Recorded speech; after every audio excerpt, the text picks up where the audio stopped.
오늘 우리에게 주신 하나님의 말씀은 전번 주에 이어서 마태복음 21장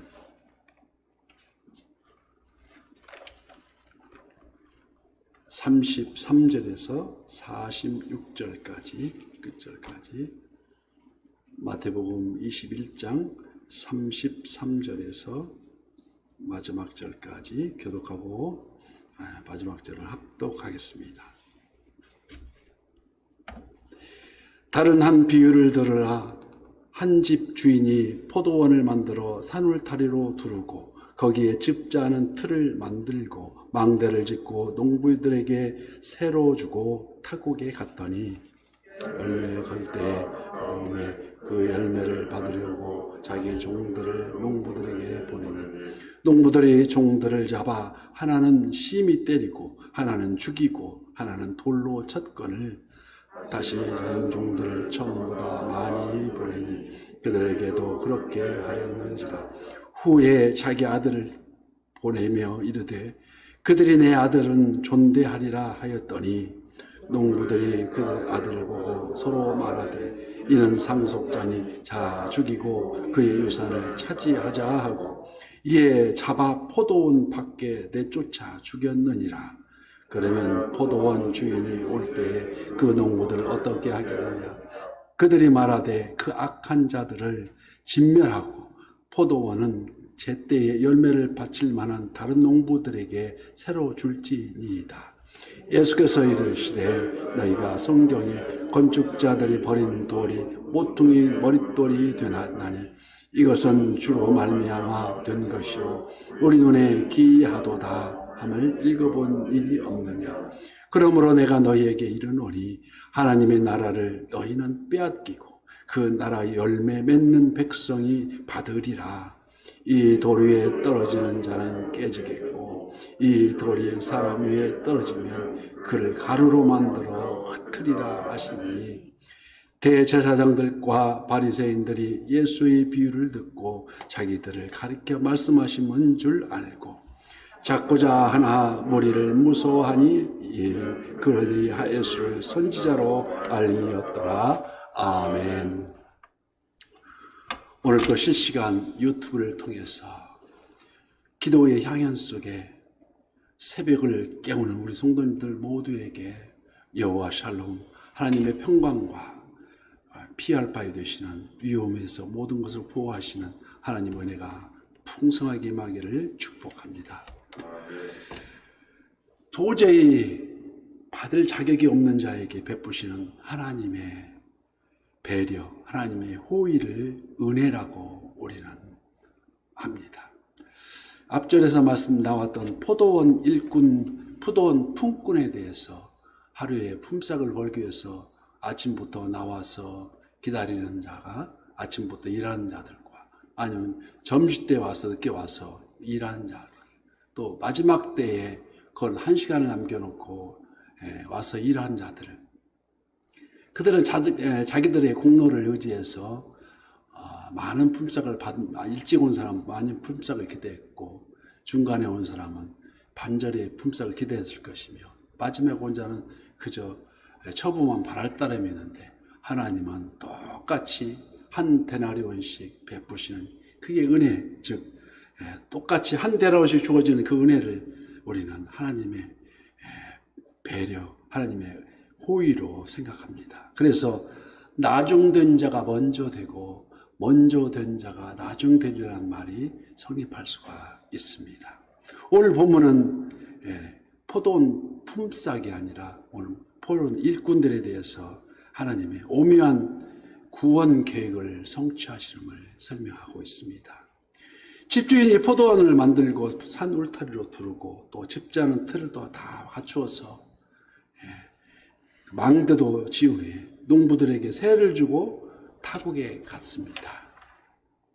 그러더니 34절 말씀과 같이 열매를 거둘 때가 가까우며 그 열매를 받으려고 자기 종들을 농부에게 보냈더니 농부들이 종들을 잡아 하나는 심히 때리고 하나는 죽이고 하나는 돌로 쳤거늘 그러자 또 다른 종들을 처음보다 더 많이 그 주인은 보냅니다. 결국에는 37절 후에 자기 아들을 보내며 이르되 그들이 내 아들은 존대하리라 하였더니 그러나 농부들은 그 아들을 보고 서로 말하되 이는 상속자니 자 죽이고 그의 유산을 차지하자 하고 아들을 잡아 포도원 밖에 내쫓아 죽였습니다.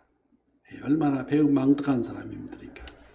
오늘 본문에서 마치 이사야 5장 4절 말씀에 포도원의 노래라고 포도원에 대해서 미리 그 이사야 선지자가 연상시키는 장면입니다. 어떤 말씀입니까? 내가 포도원을 위하여 행한 것 외에 무엇을 더할 것이 있으리야. 내가 좋은 포도 맺기를 기다렸거늘 들포도를 맺으면 어찌 됨이고 이제 내가 내 포도원에 어떻게 행할지를 너희에게 이르리라고 예수님 오시기 전에 미리 예언한 말씀이십니다. 700년 전에 무려 이 이사야 선지자 예언대로 포도원으로 비유된 이스라엘의 죄는 하늘에 닿았고 그래서 BC 기원전 586년 바벨론에 의해서 비참한 하나님의 정죄를 경험하게 됩니다. 그래서 북이스라엘이 망하게 된 것입니다. 그래서 말라기 선지자 이후 400년의 암흑기를 통해 지나고 그리고 주님은 마지막 배려, 최후 배려라고 할 수 있는 그의 아들을 보내셨습니다.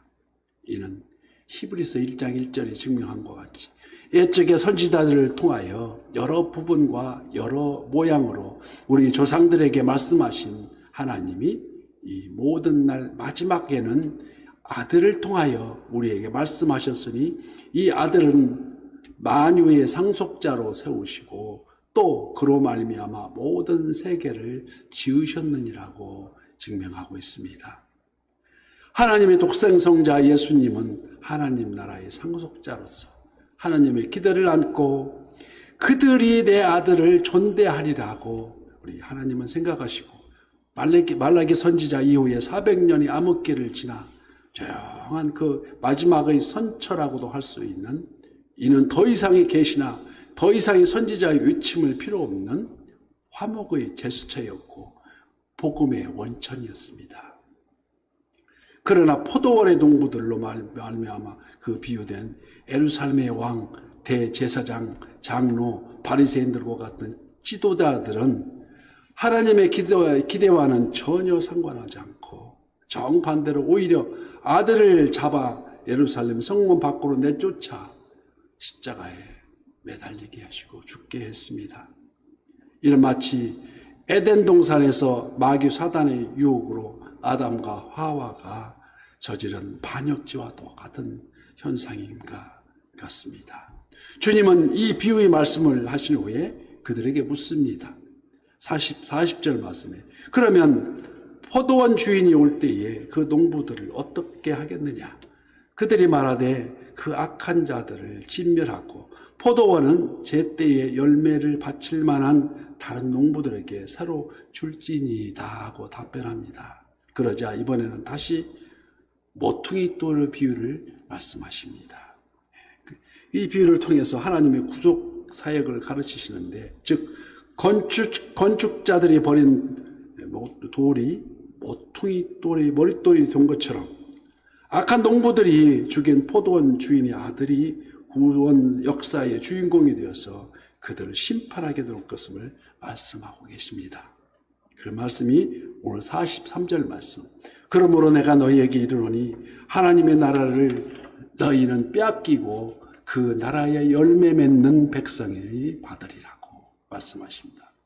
결국 신앙이란 열매를 맺지 아니하면 모두가 헛되며 그들이 가지고 있는 종교적 기득권도 또 선택받은 선민이란 특권도 다 빼앗기게 된다는 말씀이십니다. 그러면 누가 받습니까?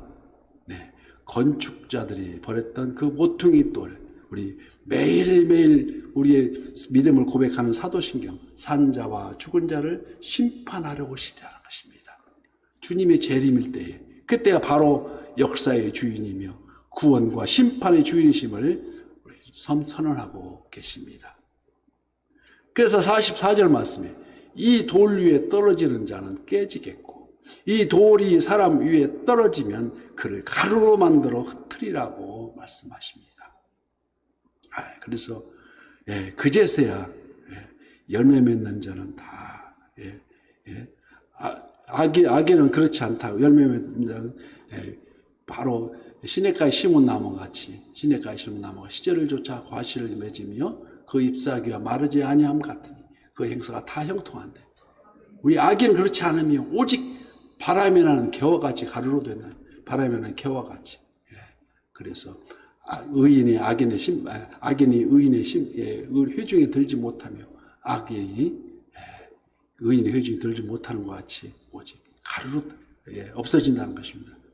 바람에 나는 겨와 같이 흩어진다는 것입니다. 그제서야 대제사장들과 바리새인들은 그 비유가 말씀이 바로 자기들을 일컫는 것임을 그때야 깨닫고 예수님을 붙잡으려 하였으나 그 운집한 백성들을 두려워하여서 6월절에 모여드는 그 운집한 백성이 수백만이라고 말씀하지 않습니까? 수십만이 넘었을 텐데, 그랬었는데, 그에 두려워서 그들이 예수를 선지자로 알렸음을 깨닫고, 다 예수님을 붙잡으려 했다는 것입니다.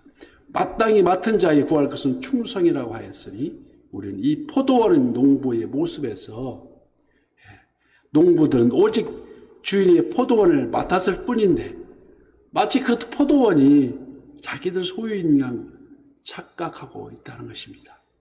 그게 바로 오늘 사는 우리들의 모습이 아닌가 우리는 곰곰이 생각해보고 그들의 소유물 포도원을 잘 관리하고 열매를 맺게 하여서 주인을 기쁘게 하며 있는데 오히려 종들을 핍박하고 상속자인 아들까지 죽게 하였으니 우리는 여기 내게 맡겨진 포도원, 내게 맡겨진 가정, 내게 맡겨진 직분, 내게 맡겨진 교회에 과연 얼마만큼의 충성으로 지금 나는 하나님을 얼마만큼 기쁘게 하고 있는지 우리는 오늘 아침 다시 또 곰곰이 바라봐야 한다는 것인데 바라기는 낮엔 해처럼 밤엔 달처럼 그렇게 살고 싶었는데 이 낮에 해가 있을 동안에 최선을 다해서 보다 많은 소출을 기대하시는 하나님 앞에 정성을 다하여 그 소출을 기대하는 하나님 앞에 충성을 맡기신 자의 충성을 저버리지 않는 우리 되기를 축복합니다. 우리는 하나님의 포도원을 맡은 자들이 아니겠습니까? 하나님의 소유가 된 백성에게 구약의 출애굽기 19장 5절 말씀에는 세계가 다 내게 속하였나니 너희가 내 말을 잘 듣고 내 언약을 지키면 너희는 모든 민족 중에서 내 소유가 되겠고 너희가 내게 대하여 제사장 나라가 되며 거룩한 백성이 되리라. 너는 이 말을 이스라엘 자손에게 전할지니라고 말씀합니다. 씨와 같이 하나님께서는 예수 그리스도를 통하여 오늘을 사는 신약시대, 이 시대를 성령시대라고 부릅니다. 이 교회를 향해서 동일한 말씀과 동일한 명령으로 포도원을 맡기시고 계십니다. 그 포도원은 맡기시는 특권의 말씀이 바로 베드로전서 2장 9절의 말씀과 똑같습니다. 어떤 말씀입니까? 그러나 너희는 택하신 족속이요 왕같은 제사장들이요 거룩한 나라요 그의 소유가 된 백성이니 이는 너희를 어두운 데서 불러내어 그의 기이한 빛에 들어가게 하신 이의 아름다운 덕을 선포하게 하려 하심이라. 그래서 바로 여기 하나님의 기이한 빛에 들어가게 하는 것, 이것이 바로 성도의 특권이요 우리들 청지기의 사명이라는 것이 아니겠습니까?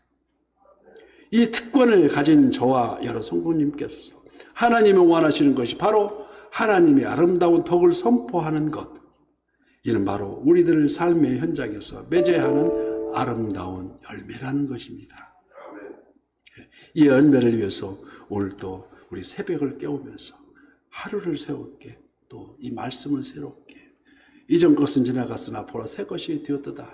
우리가 말씀을 읽을 때 깨달지 못한 말씀이 한두 가지가 아닙니다. 그래서 붙잡고 성령님 이 말씀을 깨닫게 해주셔서 기도하면 자신도 모르게 언제 그랬느냐 한 듯이 그 말씀이 깨달아지고 말씀이 살아서 움직입니다. 저는 실제로 봤습니다. 말씀이 살아 움직이는 거 보고 이 성령님의 역사하심이 바로 나의 열매를 맺어야 된다는 것을 깨달고 나의 못된 습관, 평소의 습관들, 끊어야 할 모든 행동들을 다 단호히 끊었고 그래서 신약에 입문하게 된 동기가 되었고 오늘의 일은 하나님을 증거하고 예수님을 증명하고 있습니다. 그래서 오늘도 그 은혜에 감사하며 믿음의 경주에서 승리하시는 선한 유수의 모든 지체가 되시기를 예수님 이름으로 축복합니다.